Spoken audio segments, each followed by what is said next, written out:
বিদ্যালয়ের পরিকাঠামো ও শিক্ষার মানোন্নয়নের দাবিতে অবস্থান বিক্ষোভে বসলেন উত্তর দিনাজপুরের ইসলামপুর ব্লকের রামগঞ্জ উচ্চ বিদ্যালয়ের শিক্ষক ও শিক্ষাকর্মীরা। আজ সকাল থেকে বিদ্যালয় চত্বরে পোস্টার লাগিয়ে নানান দাবি তুলে এই প্রতিবাদ কর্মসূচি পালন করা হয়। শিক্ষক শিক্ষিকাদের অভিযোগ, দীর্ঘদিন ধরে ছাত্রছাত্রীদের সুপেয় জল, পরিষ্কার শৌচাগার, বিদ্যুৎ ব্যবস্থা, মিড ডে মিলের মান সহ একাধিক গুরুত্বপূর্ণ সমস্যার দিকে বারবার দৃষ্টি আকর্ষণ করা হলেও প্রশাসনের তরফে তাতে সাড়া মেলেনি। প্রতিটি শ্রেণীকক্ষে পর্যাপ্ত আলো ও পাখার ব্যবস্থা না থাকায় গরমের সময় ছাত্রছাত্রীদের পড়াশোনায় ব্যাঘাত ঘটছে। পরিকাঠামোর এই দৈন্য দশার ফলে শিক্ষা ব্যবস্থাও প্রভাবিত হচ্ছে বলে জানান তারা।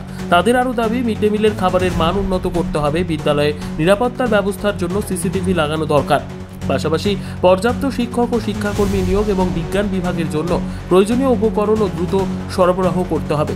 এদিনের অবস্থান বিক্ষোভে শিক্ষক শিক্ষিকারা জানিয়েছেন, দাবি পূরণ না হলে তারা আরও বৃহত্তর আন্দোলনের পথে হাঁটবেন।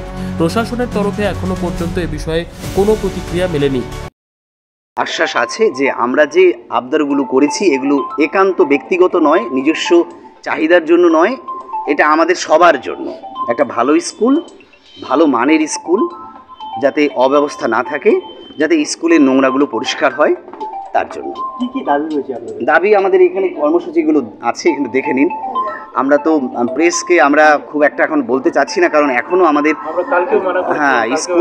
স্কুলের প্রতি ম্যানেজিং কমিটির প্রতি আমাদের এখনও আস্থা আছে যে আমাদের এই দাবি দাওয়াগুলো তারা পূরণ করবে। তো স্যার, গতকাল থেকে বসে আছেন, কি এখনো অবধি আস্থা পেয়েছেন?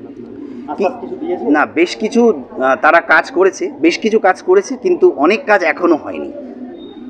বেশ কিছু করেছে, এখনো অনেক কাজ বাকি আছে। কি মনে হয় আপনাদের দাবিগুলো কি পূরণ হবে? অবশ্যই পূরণ হবে, কারণ আমরা ব্যক্তিগত স্বার্থ চরিতার্থ করার জন্য এখানে বসিনি। এখানে দাবি পূরণ না হয় তাহলে কি করবেন?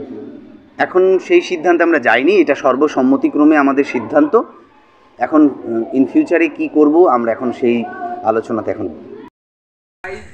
এইখানে আমি প্রায় 5 বছর ধরে পড়ছি। এখানে কোনো ভালো মতো কোনো ব্যবস্থা নাই। এখানে বাথরুম আছে মেয়েদের, আমাদের বোনেদের, কিন্তু ভালো নেই, জল ব্যবস্থা নেই।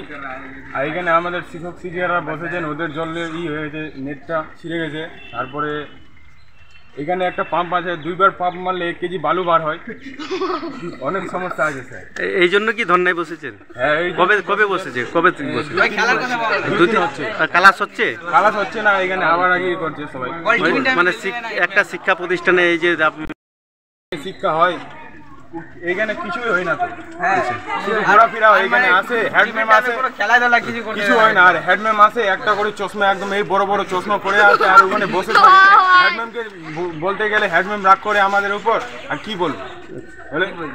এই যে ব্যুরো রিপোর্ট, উত্তর বাংলা সংবাদ।